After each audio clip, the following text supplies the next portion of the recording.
अऊज़ु बिल्लाहि मिनश्शैतानिर्रजीम बिस्मिल्लाहिर्रहमानिर्रहीम अल्लाहुम्मा सल्लि अला मुहम्मद व आले मुहम्मद। मोमिनीन कराम, सबका 2 लेक्चर्स में हमने बताया कि ना महरम से जिस्म का कितना पर्दा है, महरम से कितना पर्दा है।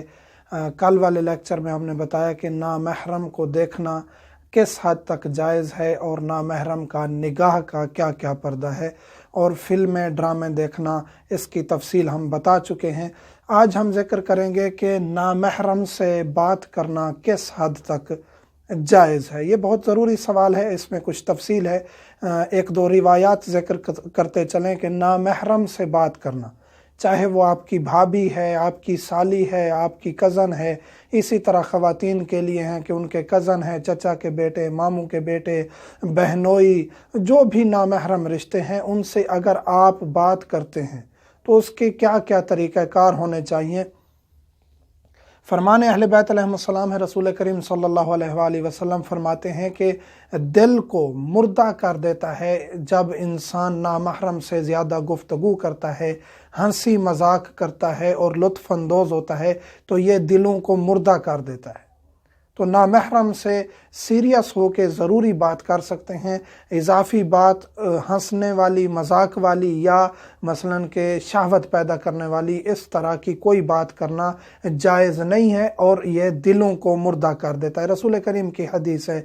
इसी तरह रसूल करीम फरमाते हैं कि 4 चीज़ें ऐसी हैं जो दिलों को मुर्दा कर देती हैं, गुनाह पे गुनाह करना, बाकी चीज़ें, और उसमें से एक ये है कि नामहरम से गुफ्तगू करना। और रसूल करीम सल्लल्लाहु अलैहि वसल्लम फरमाते हैं कि अगर आप ज़रूरी गुफ्तगू कर भी रहे हैं किसी नामहरम से, तो कोशिश करें कि 5 कलिमात से ज़्यादा उससे बात ना करें। तो इससे मुराद ये नहीं है कि 5 कलिमात से ज़्यादा बात करना जायज़ नहीं है, लेकिन इंसान कोशिश करे मुख्तसर करे, टू दी पॉइंट गुफ्तगू करे, नामहरम से कम कलिमात पर इख्तिसार करे। इसी तरह मंगेतर के बारे में बहुत सवाल किया जाता है कि मंगेतर है, हमने उससे शादी करनी है, तो अब उससे बात करना जायज़ हो गया है। पहले तो सिमों पर घंटा पैकेज होते थे तो वो घंटे लग जाते थे, अब तो घंटे ही ख़त्म, अनलिमिटेड पैकेज आ गए हैं, नेट आ गए हैं, हत्ता के वीडियो कॉल्स आ गई हैं। तो अब तो वो खाता ही ख़त्म हो गया कि जिसमें कोई लिमिट होती थी। मंगेतर से भी बात करना जायज़ नहीं है जब तक आपका निकाह नहीं होता। निकाह से पहले मंगेतर इस तरह है जिस तरह वो आम अजनबी नामहरम खातून है, उससे आप फ़कत ज़रूरत की हद तक बात कर सकते हैं, और उसको देखना भी इतना जायज़ है जितना एक नामहरम को खातून को देख सकते हैं। उसको लज्जत की निगाह से देखना या लज्जत की गुफ्तगू करना उसके साथ जायज़ नहीं है। आप एक दफ़ा शादी के लिए उसे देखने गए हैं, शरीयत ने इजाज़त दी है, देख सकते हैं। दोबारा आप इकट्ठे कहीं गए भी हैं, मसलन फैमिली आपको ज़बरदस्ती शॉपिंग पे या इकट्ठा कहीं ले जाती है, तो ज़रूरत की हद तक आप गुफ्तगू कर सकते हैं, और पर्दे का भी ख्याल रखना ज़रूरी है। बात सामने हो, ये सवाल बहुत किया जाता है कि आमने सामने वाली बात के लिए तो ममानियत है, हम तो कॉल पे बात करें। चाहे आप कॉल पे बात कर रहे हैं, चाहे फेस टू फेस बात कर रहे हैं, चाहे आप चैटिंग के ज़रिए कर रहे हैं, चाहे वीडियो कॉल के ज़रिए कर रहे हैं, बात नामहरम से जिस तरीके से भी हो रही है, अगर वो आपको ज़रूरी बात से आगे लेके जा रही है, हद क्रॉस कर रही है, शहवत की तरफ लेके जा रही है, तो वो जायज़ नहीं है। ज़रूरत की हद तक आपकी गुफ्तगू जायज़ है। इसी तरह एक अहम तरीन सवाल, को एजुकेशन जायज़ है या नहीं।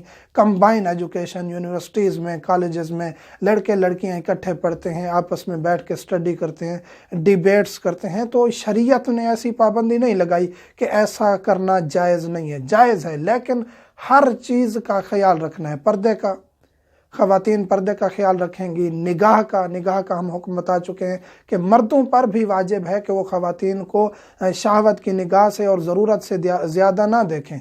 इसी तरह शरीयत ने बता दिया है, इमाम जाफ़र सादिक़ अलैहिस्सलाम के पास एक शख्स आया कि ख़वातीन की पुश्त की तरफ फ़लाँ मर्द ज़्यादा देखता है, तो ममानियत है, काफ़ी रिवायात हैं कि ख़वातीन अगरचे लिबास में भी हों तो उनकी पुश्त की तरफ, उनकी बैक साइड की तरफ निगाह नहीं डालनी चाहिए, जितना मुमकिन हो इज्तनाब करना चाहिए, क्योंकि ये मर्द की शहवत को उभारती है। तो वहाँ इमाम जाफ़र सादिक़ अलैहिस्सलाम फरमाते हैं कि जिस तरह आप दूसरों की ख़वातीन को देखेंगे, फिर आपके ऊपर कर्ज है। आप पसंद करते हैं कि आपकी माँ, बहन, बेटी को, बीवी को इस तरह कोई देखे? تو ہر چیز اہل بیت علیہم السلام نے بتا دی۔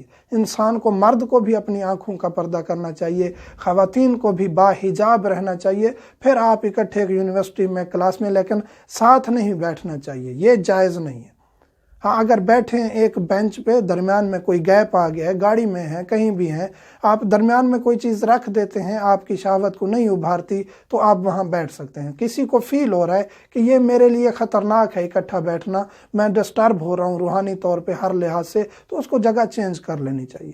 اگر ان چیزوں کا خیال رکھتے ہیں تو پھر آپ ان سے ڈیبیٹ بھی کر سکتے ہیں، ضرورت کے تحت ان سے بات بھی کر سکتے ہیں، اور ان سے یعنی کہ جو ضروری گفتگو ہے اس میں کوئی حرج نہیں ہے۔ ضروری بحث و مباحثہ کر سکتے ہیں، جس طرح کے کولیگز ہیں، ایک آفس میں کام کر رہے ہیں، وہ آپس میں گفتگو کر سکتے ہیں۔ اسی طرح ادارے ہیں مثلا کہ کافی ایسے مقامات ہیں، آج کل تو ہر ادارہ جو ہے اس میں خواتین موجود ہیں، اور نامحرم کے ساتھ کام کرنا پڑتا ہے۔ اپنا حجاب کا خیال رکھیں اور ضرورت کی حد تک گفتگو کریں، ہنسی مذاق زیادہ نہ کریں، تاکہ آپ گناہ میں مبتلا نہ ہوں۔ تو یہ وہ ضروری مسائل ہیں جو ڈسکس کرنا ضروری ہیں۔ ہر چیز اہل بیت علیہ السلام نے بتا دی ہے۔ انسان کو اپنی زبان پہ خیال رکھنا چاہیے، کنٹرول کرنا چاہیے، کانوں کا، ہر چیز کا پردہ ہے، ہر چیز کا حکم بتا دیا گیا ہے کہ آپ نے آنکھوں کو کس طرح محفوظ رکھنا ہے، اپنی زبان کو کس طرح محفوظ رکھنا ہے۔ اب ایک اور اہم ترین سوال جو پوچھا جاتا ہے وہ یہ ہے کہ آپ نامحرم سے مصافحہ کر سکتے ہیں یا نہیں۔ اہل بیت علیہ السلام نے سختی سے منع کیا۔ اب نامحرم میں کون کون ہے؟ یہاں ایک اور کافی جو ہے خصوصاً کہ سندھ میں، پنجاب میں کافی ایسے علاقے ہیں جہاں چچی، ممانی ایسے کوئی خواتین آ جاتی ہیں تو وہ مردوں سے ہاتھ ملاتی ہیں۔ بعض تو ایسے علاقے ہیں جہاں گلے بھی مل جاتے ہیں بے تکلفی میں۔ تو ایسا کرنا جائز نہیں ہے، اور وہ جسم آگ کا ایندھن بنے گا، اہل بیت علیہ السلام نے فرمایا۔ جو نامحرم کو ٹچ کرتا ہے، چھوتا ہے، تو آپ نے نامحرم سے، چاہے وہ آپ کی سالی ہے، چاہے وہ آپ کی چچا کی بیٹی ہے، ماموں کی بیٹی ہے، پھوپھی کی بیٹی ہے، اسی طرح مرد کے لیے یہی رشتے ہیں، بہنوئی ہے، کزن ہے کوئی بھی، اسی طرح مامی، آپ کی ماموں کی گھر والی، اسی طرح چچا کی گھر والی، یہ سب نامحرم ہیں۔ ان سے پردہ بھی اتنا ہے، نگاہ کا، جسم کا، ہر چیز کا پردہ بھی اتنا ہے، اور ان سے مصافحہ کرنا بھی جائز نہیں ہے۔ آپ ہاتھ نہیں ملا سکتے۔ ہاں کوئی نامحرم خاتون آ گئی ہے، آپ اس نے دوپٹہ پہنا ہوا ہے، آپ اس کے سر پہ ہاتھ رکھ لیں، اسے ہاتھ نہ ملائیں، ڈائریکٹ کہہ دیں بھی جائز نہیں ہے، ایسے کر کے ٹھہر جائیں، جائز نہیں ہے، نہیں ملاؤں گا ہاتھ۔ ایک دفعہ ناراض ہوگی، اگلی دفعہ خود اس کو سمجھ آ جائے گا کہ یہ شریعت کا پاسدار ہے، ہمیں بھی خیال رکھنا چاہیے۔ اگر کوئی بزرگ خاتون آ گئی ہے، آپ کو ملنا چاہتی ہے، نامحرم ہے، مثلاً کہ 40-50 سال ایج ہے، وہ آپ کو ملنا چاہتی ہے، آپ سر آگے کر لیں تاکہ وہ آپ کے سر پہ ہاتھ پھیرے۔ لیکن اگر آپ نے سر پہ کچھ نہیں رکھا ہوا، ہاتھوں پہ کوئی رومال نہیں پہنا ہوا، تو پھر بھی آپ اس سے کسی قسم کا جو ہے وہ ہاتھ نہیں لگا سکتے، نہ وہ آپ کو ہاتھ لگا سکتی ہے۔ تو اس لیے اجنبیہ سے دور سے سلام کریں، فاصلہ رکھیں۔ ہاں اگر آپ کی کوئی محرم ہے، جیسے کہ پھوپھی ہے آپ کی خالہ ہے، آپ کی دادی ہے، نانی ہے، یہ محرم ہے، ان کو آپ ہاتھ بھی ملا سکتے ہیں، ان کے سر پہ ہاتھ رکھ سکتے ہیں۔ اسی طرح آپ کی بھتیجی ہے، بھانجی ہے، یہ محرم ہے، ان کے آپ سر پہ بھی ہاتھ رکھ سکتے ہیں، ہاتھ بھی ملا سکتے ہیں، تو اس میں کوئی حرج نہیں ہے۔ شہوت کے بغیر اپنے محرم کو آپ مل سکتے ہیں، ہاتھ ملا سکتے ہیں۔ تو یہ وہ مسائل ہیں جن کا ذکر کرنا ضروری تھا۔ مومنین سے ملتمس ہوں ہمیں دعاؤں میں یاد رکھا کریں۔ والحمدللہ رب العالمین۔